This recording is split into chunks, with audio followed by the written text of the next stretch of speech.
बोलिए। हेलो, नमस्कार साथियों। हम आशा करते हैं कि आप फेसबुक लाइव पे जुड़ने लग रहे होंगे और आहिस्ता आहिस्ता करके साथी जुड़ जाएंगे।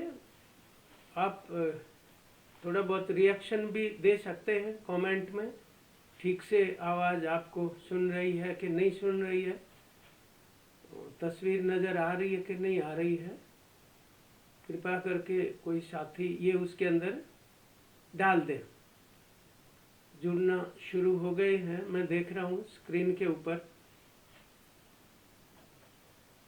ये नए साल में आप कुशल हों ऐसी हम अभिलाषा करते हैं और आने वाले समय में साथियों को शुभकामनाएं देते हैं कि आप सभी जिन संघर्षों में लगे हुए हैं उनमें ज़्यादा से ज़्यादा सफलता हो, ज़्यादा से ज़्यादा आपको कामयाबियाँ मिलें। किसान मजदूरों के, मेहनतकश जनता के, कर्मचारियों, महिलाओं, विद्यार्थियों, सबके संघर्ष जो है वो आने वाले दौर में कामयाब हों। और क्योंकि ये बहुत ही चुनौतीपूर्ण दौर है जिसमें आज हम ये बातचीत कर रहे हैं, और केवल आज की बातचीत से ये सारी बात जो है वो जाहिर नहीं हो पाएगी। हम तो आज एक शुरुआत मात्र कर रहे हैं।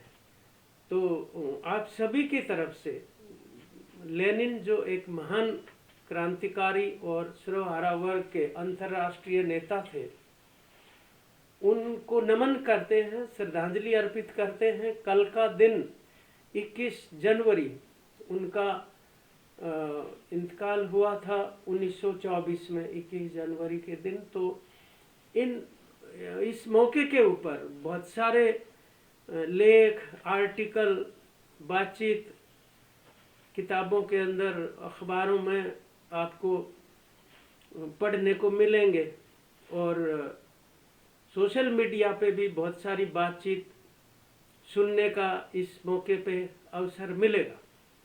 तो मैं तो आज केवल मात्र एक उसकी परिचय मात्र करवाने का उद्देश्य है ये जो श्रृंखला बातचीत की चलेगी। और उद्देश्य इसका ये है कि लेनिन एक व्यक्ति के रूप में और लेनिन का जीवन के जो कार्य हैं, उनका जो बहुत बड़ा अभूतपूर्व योगदान है, उसको उसका महत्व, उसका निष्कर्ष, उसकी जो शिक्षाएं हैं, एक शिक्षक की तरह से, एक लेखक की तरह, एक क्रांतिकारी की तरह से हम उनको पढ़ें और पढ़ के समझें, और समझने के बाद उसको हम जिस समाज परिवर्तन के काम में लगे हुए हैं उस क्रांतिकारी परिवर्तन के लिए उन सिद्धांतों को, उन विचारधारा को लागू करें। आप बहुत बार ही साहित्य में एक शब्द पढ़ते हैं, सुनते हैं, उसमें एक आता है मार्क्सवाद, लेनिनवाद। बहुत बार आता है मार्क्सवाद, लेनिनवाद का सिद्धांत। तो ये दो चीज कैसे अंतरंग रूप से एक दूसरे का गुथा हुआ हिस्सा है वास्तव में। कार्ल मार्क्स लेनिन से पहले हुए और उनके जो जीवन के बहुत ही निकट सहयोगी थे लिखने में और लोगों को संगठित करने में, वो फ्रेडरिक एंगल्स थे। वो दोनों जर्मनी के थे। लेनिन रूस के थे, जिसको रशिया कहते हैं आजकल, और कुछ सालों पहले सोवियत संघ कहते थे। तो हमारे यहाँ कई बार लोग ऐसी बात कर देते हैं कि भाई वो जर्मनी के थे तो वो तो जर्मनी की बातें हैं, उनका हमारे देश से क्या ताल्लुक है। और लेनिन अगर रूस के हैं तो उनका रशिया से ताल्लुक है। तो हमारे देश में उनका क्या प्रासंगिकता है, रेलेवेंस क्या है उनकी, ऐसे कई बार अनजाने में भी, और कुछ लोग शरारतन भी मतलब ऐसा करते होते हैं। तो हम ये कहना चाहते हैं सबसे पहले तो यही बात कि लेनिन जो है वो रूस की क्रांति के नेता थे जो 1917 में हुई, और जब वो क्रांति हुई है तो ऐसा नहीं है कि केवल रूस में ही क्रांति की परिस्थितियां मौजूद थी। अनेक देशों में सामंतवाद, पूंजीवाद और खासतौर पे उपनिवेशवाद, यानी दूसरे जो तकड़े मुल्क हैं उन्होंने उपनिवेशवाद स्थापित करके अनेक देशों को गुलाम बनाया, जिसमें हमारा देश भी शामिल है। इसीलिए अंग्रेजों के बारे में तो कहते हैं कि सूरज नहीं डूबता था उनके शासन में। तो ये उपनिवेशवाद का दौर दुनिया भर के देशों को गुलाम बनाने का दौर है, और मुक्ति का दौर भी है। उसके साथ साथ मुक्ति की भी, अब आप देखिए हमारे यहाँ अगर 1757 से देखने लगे प्लासी की लड़ाई से, तो वो भी तो ईस्ट इंडिया कंपनी के खिलाफ संघर्ष ही है ना। तो जब से ईस्ट इंडिया कंपनी आई उसी समय से उसके विरोध का भी इतिहास आपको मिलेगा। 1857 में फिर आप देखेंगे, उसके बाद फिर 90 साल और लगते हैं। तो लेनिन से पहले कार्ल मार्क्स की जो दर्शन है, उनके जो विचार हैं, वो मैं कह रहा था कि वो लेनिन, मार्क्सवाद लेनिनवाद की विचारधारा को इसलिए हम जुड़ा हुआ मानते हैं, आपस में गुथा हुआ मानते हैं, इंट्रिंसिकली लिंक्ड, के वो एक विज्ञान है। और कार्ल मार्क्स की एक, ये ऐसा नहीं है कि उन्होंने मेहनत कश को संगठित नहीं किया होगा या किसानों के बारे में नहीं लिखा होगा। कार्ल मार्क्स ने भारत के बारे में बहुत लिखा है। लंदन की लाइब्रेरी में कितना वक्त गुजारा है उन्होंने अध्ययन कर करके भारत की परिस्थितियों के ऊपर, यहाँ के मजदूर और किसानों के बारे में कार्ल मार्क्स ने भी लिखा है। तो मार्क्सवाद एक विचार है, वैज्ञानिक विचार, जो मार्क्स कहते थे कि दार्शनिकों ने विश्व का अलग अलग ढंग से व्याख्या की है, सवाल दरअसल उसको बदलने का है। Philosophers have interpreted the world in various ways. The question, however, is to change it. तो ये यहाँ अगर हम फुल स्टॉप लगाएं तो आगे लेनिनवाद की शुरुआत हो जाती है। लेनिन का दर्शन यहाँ से शुरू होता है कि उन्होंने उस व्याख्या के आधार पर समाज को बदलने का नेतृत्व प्रदान किया, और इसमें यह है कि ठोस परिस्थितियों के ठोस मूल्यांकन पर आधारित है ये विज्ञान। इवॉल्विंग साइंस है, वो रोज रूपांतरण उसका आपके सामने प्रकट होता है। तो मार्क्स आमतौर पर मार्क्सवाद में ये माना जाता था कि जो पूंजीवाद की दृष्टि से विकसित मुल्क और विकसित समाज हैं, उनमें पहले समाजवादी क्रांति होनी चाहिए लॉजिकली अगर देखा जाए तो। परंतु लेनिन ने और उनकी पार्टी ने, जो कम्युनिस्ट पार्टी उन्होंने बनाई थी, उन्होंने ये महसूस किया कि पूरा जो उस टाइम पे, क्योंकि प्रथम विश्व युद्ध भी चल रहा था, तो उसमें जो साम्राज्यवाद की जो चेन है, विश्व की चेन, उसमें जो सबसे कमजोर कड़ी है वहां पर चोट कर दी जाए तो उसको चेन को तोड़ा जा सकता है। और वो सबसे कमजोर कड़ी जार द्वारा शासित रूस जो है वो कमजोर कड़ी थी, और उसके ऊपर उन्होंने उस मौके के ऊपर चोट करना जरूरी समझा। तो लेनिन जो थे वो जब क्रांति कर रहे थे या क्रांति से पहले जब वो जनता को संगठित कर रहे थे, तो वो दौर था जब देश के औपनिवेशिक शासक, कॉलोनियल रूलर्स जो थे, वो एक देश के जनता को दूसरे देश की जनता के साथ लड़ाने का काम करते थे। जबकि सच्चाई ये है कि जो प्रथम विश्व युद्ध हो चाहे दूसरा हो चाहे अब अलग अलग कोनों में जो युद्ध या लड़ाइयाँ चल रही हैं, वो वास्तव में पूंजीवाद अपने संकट को हल करने के लिए वो आक्रमण करता है जो युद्धों तक जाता है, जिसमें करोड़ों लोग की जान चली जाती है और अकथनीय पीड़ाओं का सामना करना पड़ता है। बहुत भयानक चेहरा है पूंजीवाद का। अपने आप को बचाने के लिए वो किसी चीज को भी तिलांजलि दे सकता है। ये क्रूर चेहरा इतिहास जो है वो प्रकट कर देता है उनके इस चरित्र को। तो उस समय पर एक देश के मजदूर को दूसरे देश के मजदूर से लड़ाना, ये कह के कि ये देशभक्ति है और यही राष्ट्रवाद है कि जो जहाँ का मजदूर है वो अपने देश के लिए लड़े दूसरे के, उसके पीछे छिपी हुई बात ये होती है कि वो शासक वर्गों के इंटरेस्ट को मतलब सर्व करे, अपनी जान दे के अपने आप को युद्ध में झोंकते हुए। ये बात बहुत गहराई से लेनिन ने अंडरस्टैंड की और उन्होंने कहा ऐसा हम नहीं करेंगे और सिविल वॉर की कॉल दे दी। उन्होंने कहा जो तुम्हारे ही दूसरे मुल्कों के मजदूर भाई हैं, दूसरे देशों के जो किसान भाई हैं, उनकी तरफ जो बंदूकें तान रखी हैं तुमने, उन बंदूकों का रुख जो है उनकी दिशा शासकों की तरफ कर दो। ये कितनी बड़ी बात होती है ना, जब लोग आपके पीछे संगठित होके उनमें एक राजनीतिक चेतना का संचार होता है तभी तो कही जा सकती है। अगर ऐसे कोई कह दे तो यहाँ तो बड़ी प्रॉब्लम हो जाए इस बात के लिए। और उन्होंने वो बंदूकें अपने देश के शासकों के खिलाफ तान दी और 1917 में वो क्रांति हुई जिसने पूरे दुनिया में बड़ा भारी एक लहर चला दी, तूफान की तरह से। जबकि उस समय पर ये जो साधन थे मीडियम प्रचार संचार के जो थे वो बहुत ही पिछड़े हुए थे, बहुत ही कम थे, रेडियो या अखबार वगैरह ही थे और बहुत सारी घटनाओं का जो है अलग अलग मुल्कों में दूसरी जगह पहुंचने में बहुत ज़्यादा देर लग जाती थी।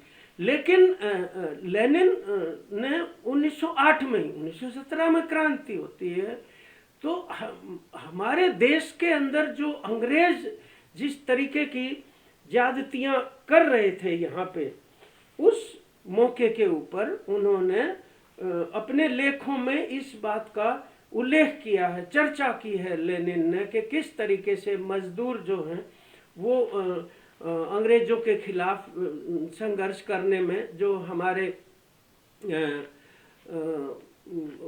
स्वतंत्रता सेनानियों को पकड़ के जिस तरीके से उनको जेलों में डाला जा रहा था, उसके समर्थन में बॉम्बे के, मद्रास के, कलकत्ते के मजदूर अलग अलग मौकों के ऊपर हड़तालें करके प्रोटेस्ट कर रहे थे। उनका उल्लेख वो अपने लेखों के अंदर करते हैं, भारत की घटनाक्रम का। और हमारे जो बहुत सारे स्वतंत्रता सेनानी दूसरे मुल्कों में जाके हमारे देश की आज़ादी की लड़ाई लड़ रहे थे। 1913 की तो गदर पार्टी सैन फ्रांसिस्को में बनी अमेरिका में, जो बाबा भकना, जिनके सोन सिंह भकना प्रेसिडेंट थे, पहले प्रेसिडेंट संस्थापक, वो और लाला हरदयाल उसके महासचिव थे। बाद में सोन सिंह भकना भारत की किसान सभा के बहुत महत्वपूर्ण नेता के रूप में रहे आज़ादी के बाद भी। तो उसी तरीके से हमारे जैसे मान लो रूस के साथ जो क्रांति के बाद ताल्लुक बना उनका, राजा महेंद्र प्रताप सिंह थे, यूपी के थे, मथुरा के, बाद में एमपी भी बने 1957 में, 5 साल तक एमपी रहे। राजा महेंद्र प्रताप सिंह उस तरीके से कम्युनिस्ट नहीं थे, परंतु वो एक क्रांतिकारी थे और स्वतंत्रता सेनानी थे जाने माने। तो दूसरे मुल्कों में चले जाते थे और अफगानिस्तान में जाके उन्होंने भारत की प्रोविजनल गवर्नमेंट का गठन किया था, जिसके प्रेसिडेंट खुद राजा महेंद्र प्रताप थे और उसके जो प्राइम मिनिस्टर थे वो मौलाना बरकतुल्ला थे। तो 1919 में राजा महेंद्र प्रताप लेनिन से मिले थे। एम.एन. रॉय जो हमारे एक दौर के कम्युनिस्ट थे, वो कम्युनिस्ट इंटरनेशनल जो एक मंच होता था दुनिया के भिन्न भिन्न मुल्कों की कम्युनिस्ट पार्टियों का, उसके प्रतिनिधि के रूप में लेनिन से बहुत निकट संबंध था वो, और कम्युनिस्ट इंटरनेशनल के प्रतिनिधि के रूप में एम.एन. रॉय को लेनिन ने कई दूसरे देशों में भी बातचीत करने के लिए भेजा। उस समय के ऊपर हमारे ताल्लुक रहे हैं। ये ताशकंद के अंदर वहाँ पर एक यूनिवर्सिटी स्थापित हुई थी उस जमाने में, वो university of toilers from the east, ये उसका नाम था। तो इधर के कितने ही क्रांतिकारी वहाँ पे ताशकंद में पढ़ने के लिए उस यूनिवर्सिटी में जाते थे ट्रेनिंग लेने के लिए, और 1920 में उन्हीं में से कई महत्वपूर्ण लोगों ने इकट्ठे होके वहाँ पे ताशकंद में कम्युनिस्ट पार्टी की 1920 में स्थापना भी की थी। तो रूस न केवल भारत के लिए, दुनिया के अनेक देशों के लिए उपनिवेशवाद के जुए को उतार कर फेंकने के लिए बहुत बड़ी एक शक्ति की तरह से उभर के आया था, और उसने बाद के दौर में विश्व की जो हम कह सकते हैं शक्तियों के संतुलन को बुनियादी तौर पर बदल दिया। ये बहुत बड़ा योगदान है रूस की क्रांति का। उसने न केवल रूस के अंदर समाजवाद की स्थापना की, एक पिछड़े हुए समाज के अंदर, और इतनी तेजी के साथ आश्चर्यचकित करने वाली प्रगति की कि वो चांद के ऊपर भी इंसान को उतार दिया उन्होंने, और शोषण मुक्त समाज की स्थापना, जहाँ भेदभाव नहीं, लिंग के आधार पे, कोई नस्ल के आधार पे, कोई अमीरी गरीबी के हिसाब किताब से सामंतवाद को उखाड़ के फेंक दिया।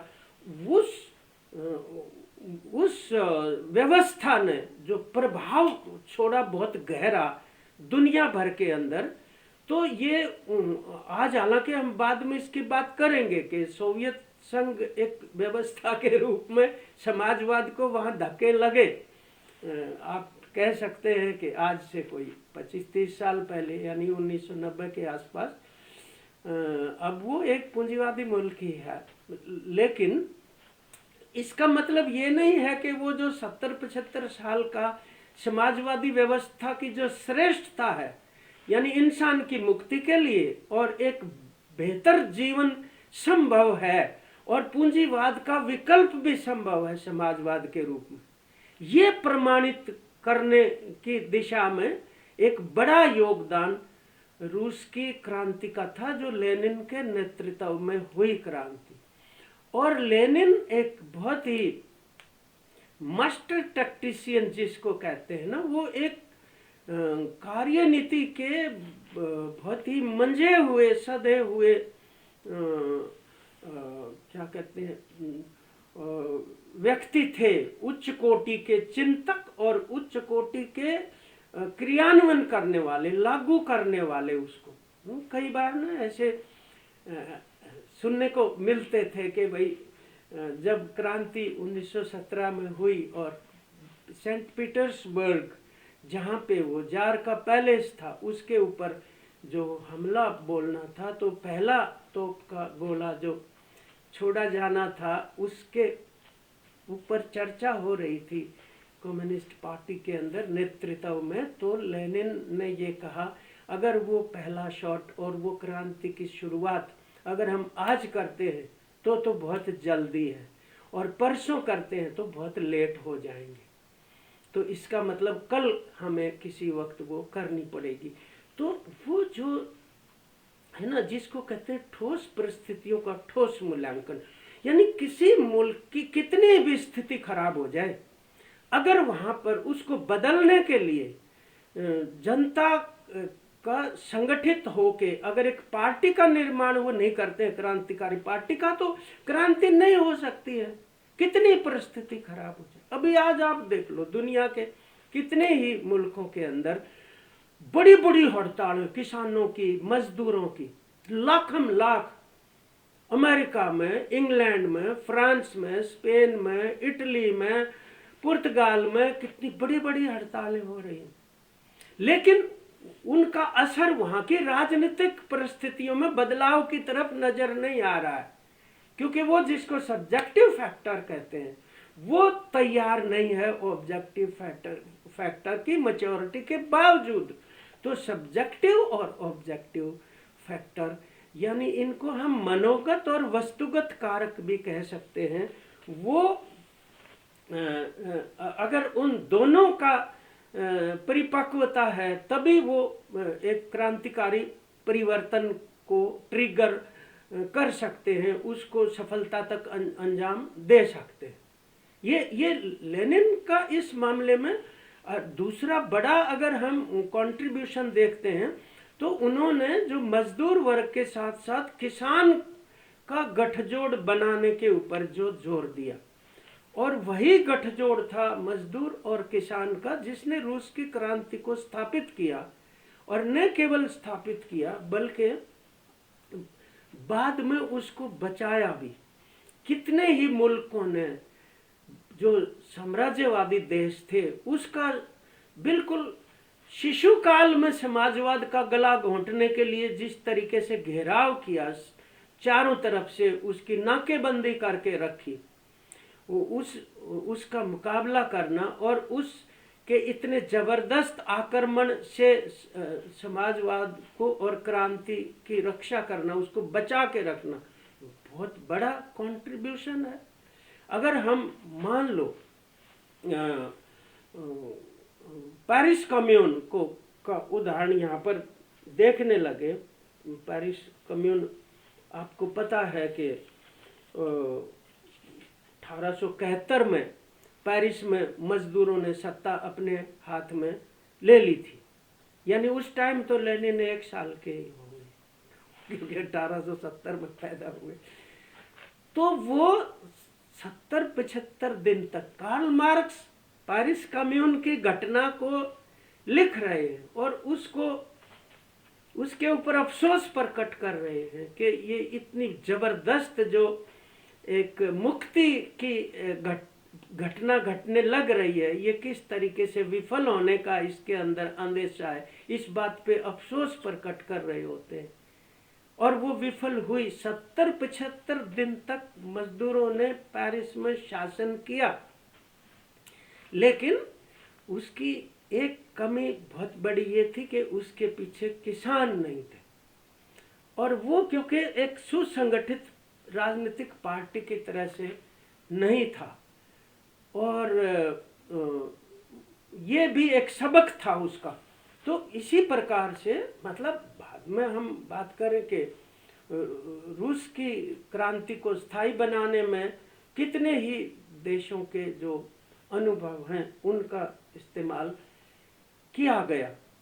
एक जो बड़े योगदान के रूप में अगर वैचारिक हम देखने लगे, इससे पहले कि हम मौजूदा दौर के ऊपर आएंगे, एक बड़ा योगदान लेनिन का मतलब ठोस परिस्थितियों का ठोस मूल्यांकन का मतलब ये है कि किसी भी मौजूदा परिस्थिति का समीक्षा करते हुए कोई कारक ओझल नहीं होना चाहिए, और किस कारक का कितना प्रभाव है उस परिस्थिति के ऊपर, और वो भी गतिशीलता में देखना पड़ेगा कि आज है कल कितना होगा।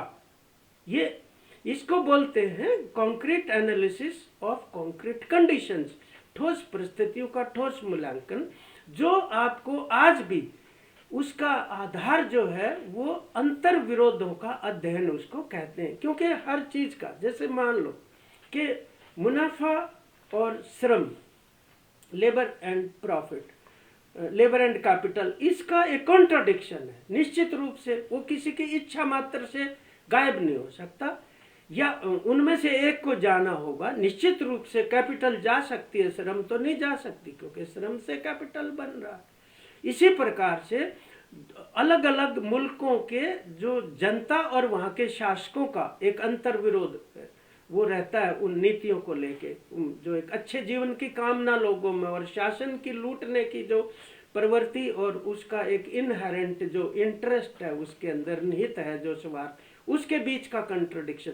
जैसे साम्राज्यवाद का हमारे जो तीसरे दुनिया के मुल्क हैं जो बाद में आज़ाद हुए और विकासशील जिनको कहते हैं, उनका एक कंट्रोडिक्शन है जो आपको उनके संबंधों को ठीक ठीक परिभाषित करने में उसकी ज़रूरत पड़ती है। मतलब भारत का अमेरिका के साथ एक कंट्राडिक्शन है। वो कभी कभी आपको लगेगा कि बिल्कुल अमेरिका की दलाली करते हुए यहाँ के शासन नजर आते हैं, और कभी कभी लगेगा कि वो उसके मुकाबले में वो अगर ये कहता है कि भाई रूस और यूक्रेन की लड़ाई है तो रूस के ऊपर सैंक्शन लगा दो, सारी दुनिया को निर्देश देता है अमेरिका। लेकिन भारत नहीं लगाता, क्योंकि उसको सस्ता कच्चा तेल जो है रूस से मिल रहा है, तो उस सपोर्ट के चलते हुए वो अमेरिका के उस निर्देश की भी अवहेलना करना गवारा कर सकता है।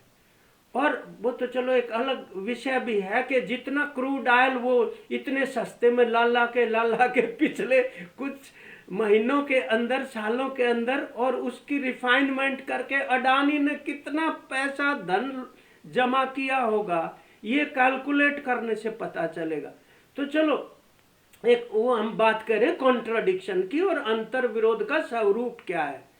इसी प्रकार से जो दूसरे अंतर विरोध हैं और फिर उनके अंत संबंध उन अंतर विरोधों के, यानी उनके इनर जो लिंकेजेज है कॉन्ट्रडिक्शंस के, कि एक ही समय में सारे कॉन्ट्रडिक्शन जो काम कर रहे होते हैं, तो उनका अंततः इन द फाइनल एनालिसिस जिसको कहते हैं, वो क्या समावेश निकलता है उसमें से। पहले अपनी जो घड़ी होती थी, अलार्म घड़ी वो बीच में आप खोल लेते थे क्योंकि खुद ही मिस्त्री होते थे और वो ठोक पीट के चला लेते थे उसको, लेकिन जब वो खोल के देखते थे तो उसमें ना कई डाल की गिरारी होती थी, बड़ी, फिर छोटी, फिर बीच की, और वो आपस में ना जोड़ी हुई थी, उनकी चाल अलग अलग होती थी।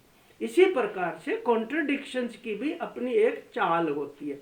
कुछ कॉन्ट्रडिक्शन मतलब फोर फ्रंट पे आ जाते हैं और दूसरे कॉन्ट्रडिक्शन बैकग्राउंड में चले जाते हैं। इस प्रकार से सारे अंतर विरोधों का समावेश हम निकाले तो विश्व परिस्थिति का मूल्यांकन करना आसान हो जाता है, और हमारे यहाँ भी लोगों की जो सोच और शासन का जो चरित्र चित्रण है वो करना आसान हो जाता है।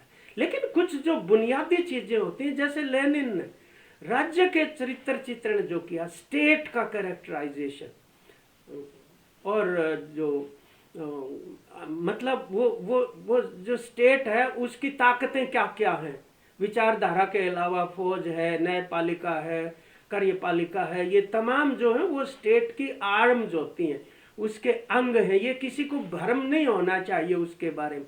और यदि कोई मेहनतकश जनता क्रांति करने के लिए आगे बढ़ती है तो ऐसा नहीं है कि वो स्टेट बहुत आराम से उनको ऐसा करने देगा। तो वो स्टेट जो है बाद में भी उसको विफल करने के लिए अपने सारे हथकंडे जो उसके बनाए हुए हैं, वो एकदम से अपनी वफादारी ऐसे मेहनतकश जनता, किसान, मजदूरों के साथ थोड़ी नहीं, वो उन्होंने अपनी खड़ी कर रखी है, उसी के लिए वो बने हैं। वो है स्टेट की पावर वास्तव में, जिसको राज सत्ता कहते हैं आप हिंदी में। इसके ऊपर स्टेट एंड रेवोल्यूशन करके लेनिन की एक पुस्तक बड़ी महत्वपूर्ण किताब है। फिर उसके अलावा जैसे हम भारत के साथ जब संबंध खोजने लगते हैं ना, तो बड़ी रोचक चीजें हैं। मतलब 23 मार्च 1931 को शहीद भगत सिंह सुखदेव राजगुरु जब उनको फांसी के ऊपर ले जाते हैं, तो अपने को पता है कि उसके बाकायदा ऑथेंटिक डॉक्यूमेंट, दस्तावेज मौजूद हैं, आधिकारिक दस्तावेज, जिनके अंदर वो जो ऑफिसर जेल के जब भगत सिंह को बुलाने जाते हैं और उनको कहते हैं भगत सिंह चलो अब टाइम आ गया, और भगत सिंह ये कहते हैं कि थोड़ा सा समय दे दो मेरे को, मैं एक किताब पढ़ रहा हूँ, इसका ये चैप्टर, मुझे ये पाठ पूरा करना। तो वो लेनिन की किताब पढ़ रहे थे। ये कोई संयोगवश नहीं है ना, क्योंकि वो जिस आज़ादी की बात कर रहे थे वो लेनिन की थीसिस बहुत ही महत्वपूर्ण थीसिस में से मानी जाती है, जिसको नेशनल एंड कॉलोनियल थीसिस कहते हैं, यानी राष्ट्रीय और उपनिवेशवाद की जो थीसिस है वो। और हो ची मिन जो वियतनाम के क्रांति के लीडर थे, बहुत बड़ा नाम कॉमरेड हो ची मिन का आता है। भारत में भी कई बार आए हो ची मिन। हो ची मिन अपने देश की मुक्ति की लड़ाई लड़ रहे थे। आपको मालूम है वियतनाम का मुक्ति युद्ध एक बड़ा शानदार इतिहास है मुक्ति का। उसको पढ़ना और उसको अध्ययन करके समझना बहुत जरूरी। फ्रांस, जापान और अमेरिका, 3 साम्राज्यवादी देशों ने हट हट के वियतनाम को गुलाम बनाया, और उस देश की जनता ने जो मुक्ति की लड़ाई लड़ी, उसके नेता हो ची मिन थे। हो ची मिन फ्रांस में भी रहते थे, और उन्होंने जहाज़ों में भी एक कुक के रूप में भी काम किया था। तो फ्रांस में रहते हुए वो अपनी देश की मुक्ति के पर्चे भी बांटते थे, वहाँ उसकी मुक्ति के लिए काम भी करते थे। हो ची मिन अपनी संस्मरणों में ये लिखते हैं, बड़ी सुनने की बात वो लिखते हैं कि मैंने लेनिन को नहीं पढ़ा था कभी भी, और मैं वैसे प्रभावित था लेनिन के नाम से जैसे कोई महान देशभक्त रूस के थे और उन्होंने क्रांति की। इतना भर वो जानते थे लेनिन के बारे में। फिर कहते हैं कि एक पुस्तक मेरे को किसी ने दी और वो मैं पढ़ने लगा, तो उसमें कठिनाई तो जरूर आई। कुछ शब्द ऐसे थे, हो ची मिन लिखते, कुछ शब्द ऐसे थे कि समझने में मुश्किल आ रही थी, लेकिन जब वो समझ में आई ना, क्लिक कर गई माइंड में, तो वो रूम में अकेले थे और खुशी से उनकी आंखों में आंसू आ गए। वो लिखते हैं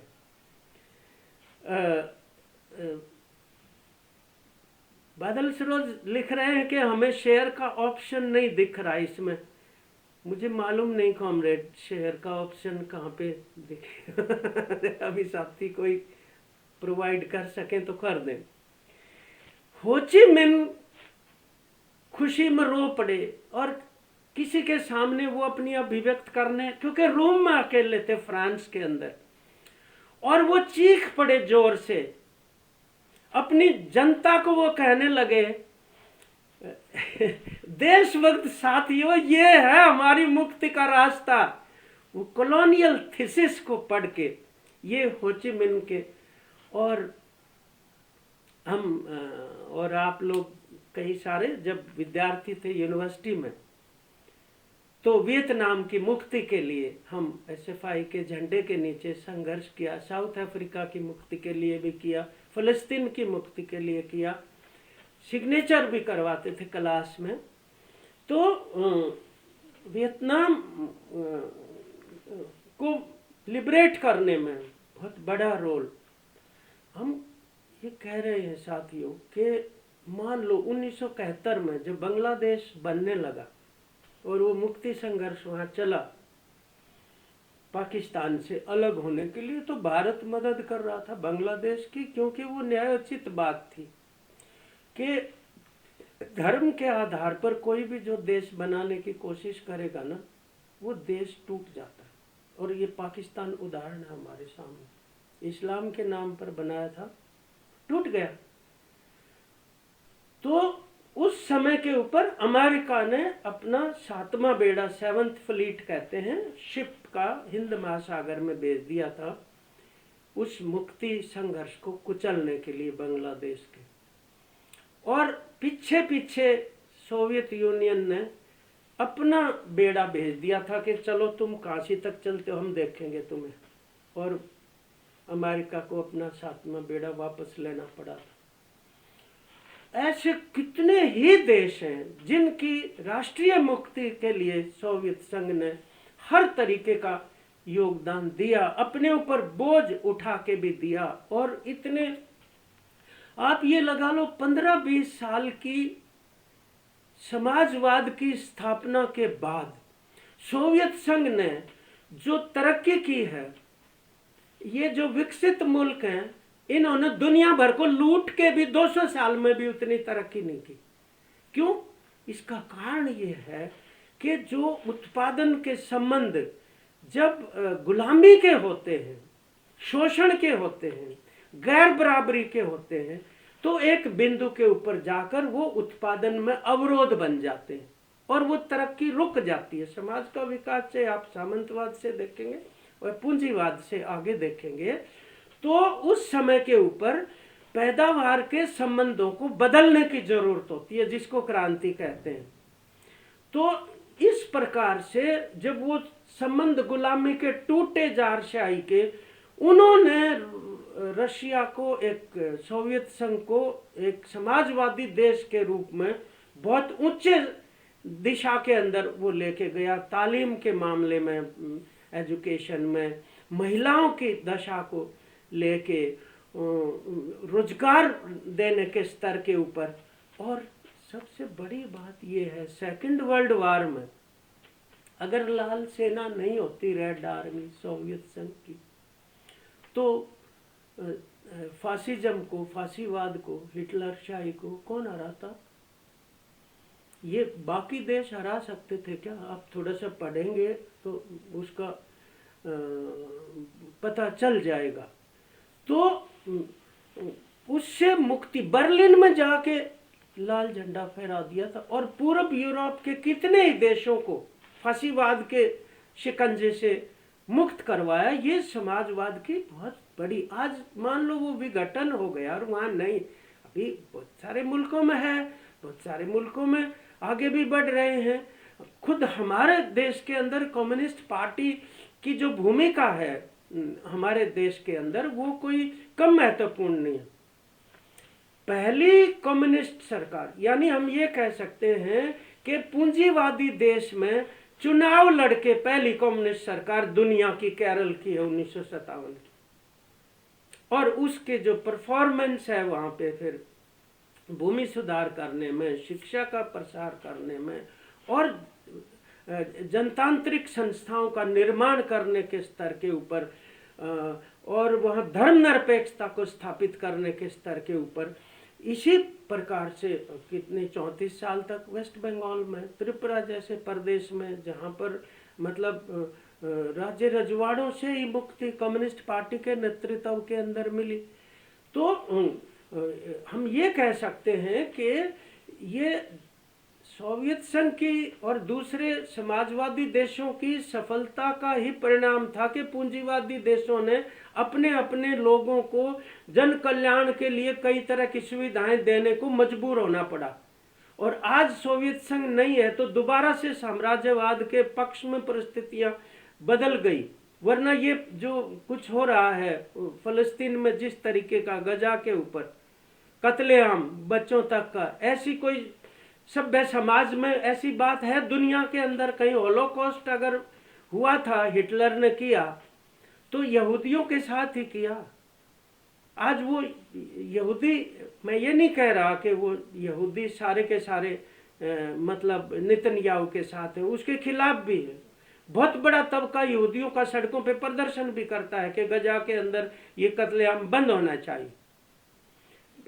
लेकिन वो परिस्थिति होती, अब विश्व की जो शक्ति संतुलन है उनमें एक बदलाव आ गया। अब ठीक है, दोबारा से भी फिर से वो चीजें निर्मित हो रही हैं, लेकिन लेनिन के बाद के दौर में उस समय वित्तीय पूंजी का एक स्वरूप जो है वो अस्तित्व में आ चुका था। वित्तीय पूंजी उसको कहते हैं जिसका उत्पादन से सीधा संबंध नहीं होता, वो कहीं भी इधर उधर जाके लूट खसोट करके और अपने आप को बढ़ा रही होती है। वो सट्टे बजाना तरीके से भी बढ़ती है।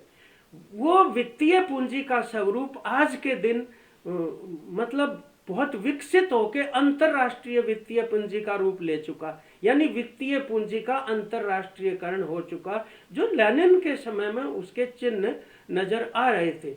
लेकिन अब उस समय पे वित्तीय पूंजी राष्ट्रों की सीमाओं के भीतर प्रचलित थी, संचालित थी। आज वो राष्ट्रों की सीमाओं के भीतर वित्तीय पूंजी संचालित नहीं है, आज वो दुनिया में जगह जगह है। मतलब कारपोरेट कंपनियां कितने ही देशों में अपना उत्पादन कर रही, और वो केवल उत्पादन पूंजी मात्र बनने का नहीं, वो पूंजी का जो विचरण है दुनिया भर के अंदर, उसकी संरक्षण के लिए साम्राज्यवाद की बहुत बड़ी ताकत है। वो ऐसे ही नहीं है जो ये अमेरिका कहता है कि भाई इतनी वो शक्तिशाली देश बन गया। वो उस पूंजी के संरक्षण के लिए होता है वो। और किसी भी देश में अगर उस पूंजी को कोई वहाँ की स्वदेशी ताकतें और वहाँ की जनता और वहाँ की कोई ऐसे मान लो प्रो पीपल गवर्नमेंट बन जाए और वो उस पूंजी के लिए खतरा बने, वो अपने देश के लिए उसको संरक्षण देना बंद कर दें, तो वो चुपचाप बैठ जाएंगे। क्या अमेरिका क्या किया था? चिल्ली मून ने राष्ट्रपति चुने हुए सोशलिस्ट थे सल्वाडोर एलेंदे, उनको 1973 में उनकी हत्या कर दी। और फिर पिनोशे की तानाशाही फौज का जर्नल था, कितने सालों तक चली। उसका मुख्य कारण ये था कि चिल्ली के अंदर उन्होंने वो राष्ट्रीयकरण कर दिया था, वो जो जितनी भी वहां पर प्राइवेट कंपनियां अमेरिका की थी। ऐसे लैटिन अमेरिका के अंदर तो बहुत सारे देश हैं, ब्राजील है, बोलिविया है, इक्वाडोर है, चिली है। ऐसे आप देखेंगे जिनके अंदर आज मतलब वामपंथी सरकारें लोगों की चुनी हुई है, और उन्होंने एक विकल्प भी वहां पर पेश किया है जो कॉरपोरेट का विकल्प है वास्तव में। तो हमारे देश के अंदर भी अगर हम इस दृष्टिकोण से देखने लगे तो हमारे देश का जो कॉरपोरेट सेक्टर है उसकी पूंजी भी आज अंतरराष्ट्रीय पूंजी के साथ मर्ज हुई है। वो अपना भविष्य उसके साथ जोड़ के देख रही है। और ये जो शासन है आज के दिन, इसीलिए वो अपनी जो कॉरपोरेट पूंजी है वो अपना वर्चस्व बढ़ाने के लिए अगर देश में सांप्रदायिकता फैलती है तो फैल ले, वो उसको हथियार के रूप में इस्तेमाल करते हैं। लोग लड़ते हैं, लड़े। तो इसीलिए इसको कारपोरेट सांप्रदायिक गठजोड़ कहा जा सकता है। ये बहुत ही, जिसको टॉक्सिक नेक्सस कहते हैं, ये एक बहुत खतरनाक, ये जहरीला एक हाइब्रिड कॉम्बिनेशन है ये। और वो अब प्रकट भी हो रहा है किस तरीके से धर्म को मतलब वो राजनीति से मिला के और उसका सबसे खराब रूप मतलब देश के ऊपर थोपने लग रहे हैं, जिसके परिणाम सामने आएंगे। किस तरीके से वो संविधान को मतलब तिलांजलि देकर उसकी धज्जियां उड़ा रहे, भीतर से किस तरह संसदीय जनतंत्र को भी वो बर्बाद करने के ऊपर तुले हुए हैं। बहुत बड़ी चुनौती है। लेकिन यहाँ पर भी जिस तरह नजदीक आ रहे हैं किसान और मजदूर और उनकी आजीविका जिस तरह थ्रेटन्ड है, क्या हो रहा है? बेरोजगारी की स्थिति, युवा जो है, यहाँ जो खबरें पढ़ रहे हैं 2-3 दिन से, मतलब इजराइल भेजेंगे कि वहाँ पे ज्यादा तनख्वाह है, खट्टर कह रहे हैं, और वो मतलब अपने थैले ले लेके वहाँ धरती में बैठे हुए हैं। और एक नौजवान कहता है, किसी ने पत्रकार ने पूछा कि वहाँ तो लड़ाई है तो सुरक्षा का क्या होगा? वो बोला, जी हम तो यही आशा करते हैं ऐसी जगह हमें लगा दें जहाँ पर मतलब शांति हो इजराइल के अंदर। अब कहाँ जरूरत पड़ी है इसको वो बता नहीं रहे हैं। ज्यादातर कारीगर, चाहे वो प्लम्बर हैं, चाहे मेसन हैं, चाहे वो कारपेंटर हैं, चाहे वो गोल्ड जिसके जो ब्लैक स्मिथ हैं, या वो आर्टिजन है, चिनाई के मजदूर और कर्मचारी, ये सब के सब वहां पर गजा से आते थे, फलस्तीनी नौकरी करते थे वहां पे। अब उनको भगा दिया वहां से, तो उनकी जगह पर अब उनको जरूरत है, मतलब ताकि इजराइल और ज्यादा शक्तिशाली होके और फलस्तीन को नक्शे से मिटा दे और वहां की जनता को नष्ट कर दे वहां से। इस काम को सुविधाजनक बनाने के लिए ये हमारे बच्चे वहां पर भेजे जा रहे हैं। कोई माइंड अप्लाई कर रहा है इसके ऊपर? अंग्रेज भेजते थे, हमारे जो पेरेंट्स थे, हमारे पूर्वजों को अपनी लड़ाई किसी दूसरे मुल्क के साथ जब उनकी होती थी, इंग्लैंड की, तो हमारे पूर्वज मरने के लिए नहीं जाते थे। ये उसी तरीके का एक कॉलोनियल शेम है वास्तविकता में। क्या अग्निवीर का परिस्थिति होने लग रही है। 3-4 महीने पहले 2-3 जवान शहीद हो गए अग्निवीर के, और अब जो है एक कल परसों शहीद हो गया। 2 साल उनको लगे हुए नहीं हुए हैं। तो कहने का मतलब ये है साथियों कि अब वाला जो ये सिस्टम है, इसके अंदर न केवल हमारे देश में किसान, मजदूर, कर्मचारी, विद्यार्थी, इनको इकट्ठा आने की ज़रूरत है। और ये हुआ भी है, ऐसा पहली बार हुआ कि संयुक्त किसान मोर्चा और ट्रेड यूनियनों ने जिस तरीके से एकता स्थापित की, इसी प्रकार से दुनिया के दूसरे देशों में, अभी जर्मनी का कई दिन से हम देख रहे, सड़कों पे ट्रैक्टर खड़े कर दिए ला के किसानों ने, क्योंकि उनकी सब्सिडी खत्म कर दी थी। तो ये है एक परिस्थिति जिसमें हम मतलब इस दृष्टिकोण से लेनिन को याद करते हैं। तो जो विज्ञान होता है या दार्शनिक होते हैं वो एक देश विशेष के नहीं होते हैं। आइंस्टीन मतलब से वो कहीं के भी थे, लेकिन वो आइंस्टीन दुनिया के वैज्ञानिक है। आज उन्हीं के विज्ञान की दी हुई चीज़ों से कितनी प्रगति मानव जीवन ने अपने लिए सुविधा पैदा की है।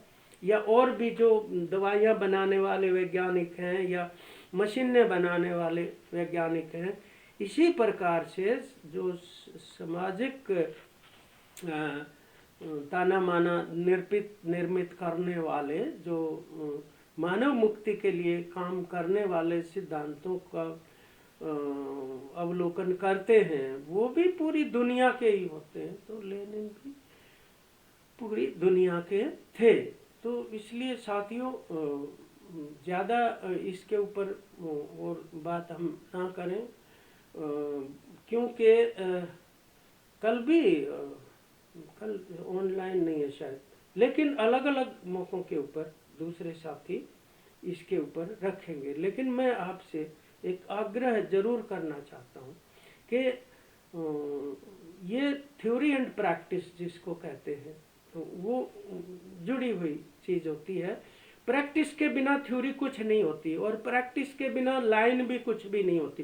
कितनी ही बढ़िया मतलब पार्टी की लाइन हो, यदि वो उसको लागू नहीं करेंगे तो वो रखी की रखी यूं की रह जाएगी। और क्रियान्वयन भी थ्योरी के बगैर नहीं होता है। तो दोनों का मतलब इनसेपरेबली उनका एक ऑर्गेनिक लिंक है, वो अंतरंग रूप से थ्योरी एंड प्रैक्टिस यानी विचार और व्यवहार जो है वो जुड़े हुए होते हैं। तो हम जब वो पढ़ते हैं तो दिन प्रतिदिन जो अपडेटिंग हो रही है, उसको मार्क्सवाद लेनिनवाद का जो विज्ञान है उसकी मदद से उसका विश्लेषण और समीक्षा और उसको समझना आसान है। और उसके आधार के ऊपर, क्योंकि जो कम्युनिस्ट होते हैं वो कोई ज्योतिषी नहीं होते कि किसी न किस समय के लिए क्या कहा था। वो मौजूदा विश्लेषण के आधार के ऊपर एक भविष्य की परिकल्पना करते हैं।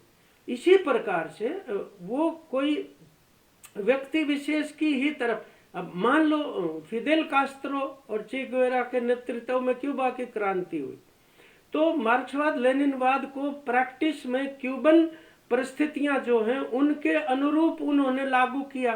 तो वो उस पूरे के पूरे क्रांतिकारी जो सिद्धांत है उसमें एडिशन हो गया क्यूबा की क्रांति का। और बाद में उस क्रांति के संरक्षण में उसकी रक्षा करने का जो इतिहास है बहुत ही शानदार, वो एक उसके साथ अनुभव जुड़ गया।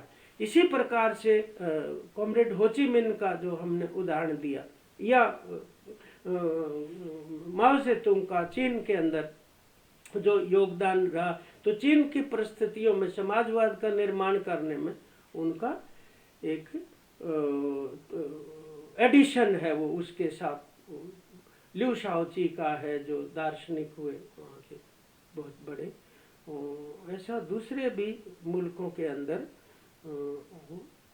ऐसे नेतृत्व प्रदान करने वाले, क्रांतियों का नेतृत्व प्रदान करने वाले लोग हुए हैं, उन्होंने उसके अंदर जोड़ा है। तो वो उसका विकसित रूप ही है, ऐसा कोई एब्स्ट्रैक्ट में नहीं होता। ये चीज़ कोई स्थिरता में नहीं है, कोई स्टैग्नेंट नहीं होती है ये चीज़, बल्कि वो गतिशीलता में होती है, बदलाव की दृष्टि में होती है। हूबहू यूं की यूं कोई चीज़ ना तो रिपीट करती है अपने आप को, ना दोहराई जाती है, बल्कि वो नई परिस्थितियों में नए ढंग से अभिव्यक्त हमारे सामने होती है, और वो क्रिया करने से ही होती है, वो स्वतः नहीं होती है।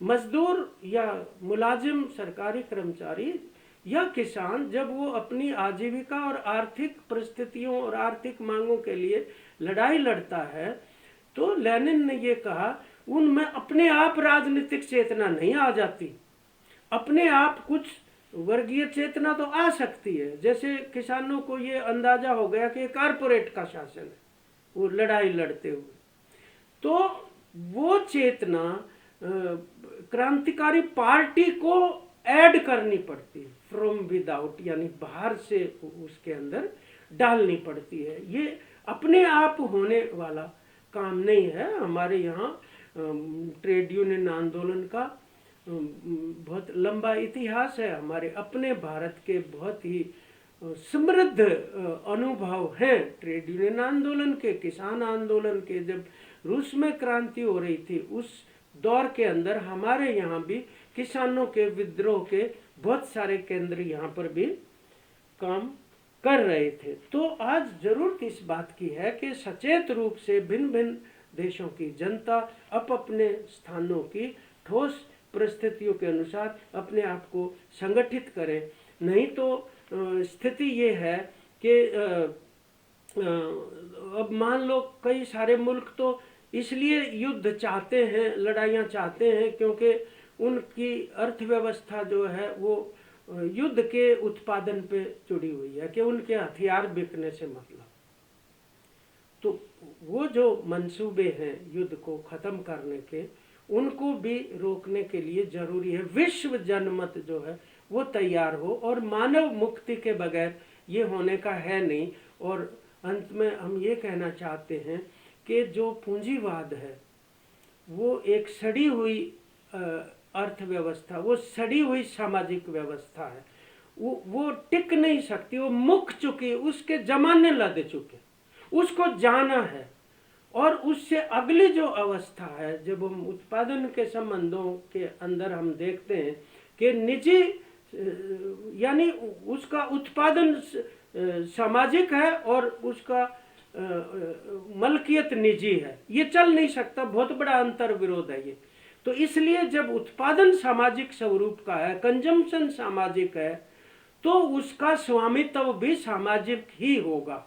और जब उत्पादन के जो साधन हैं वो और उनका संबंध उत्पादन के, वो जब सामाजिक होते हैं उसको समाजवाद कहते हैं। तो ये समाजवाद ही भविष्य है, ये किसी की इच्छा मात्र की बात नहीं, बल्कि एक वैज्ञानिक सत्य है। इसमें देर लग सकती है, जटिलताएं आ सकती हैं, अलग अलग मुल्क उसमें कोई सरकारें और साम्राज्यवाद उसमें रोड़े अटका सकता है, उसकी कीमत ज़्यादा वो ले सकता है, लेकिन सच्चाई ये है कि ये समाजवाद का ही युग है। ये इसलिए उस समाजवाद को सफल बनाना, उस दिशा में आगे बढ़ना, ये मानवता के हित के लिए जरूरी है। तो इन्हीं शब्दों के साथ एक बार फिर उनकी बरसी के अवसर पर अपनी तरफ से, आप सबकी तरफ से श्रद्धांजलि अर्पित करते हुए, उन्हें नमन करते हुए मैं अपनी बात समाप्त करता हूँ। धन्यवाद।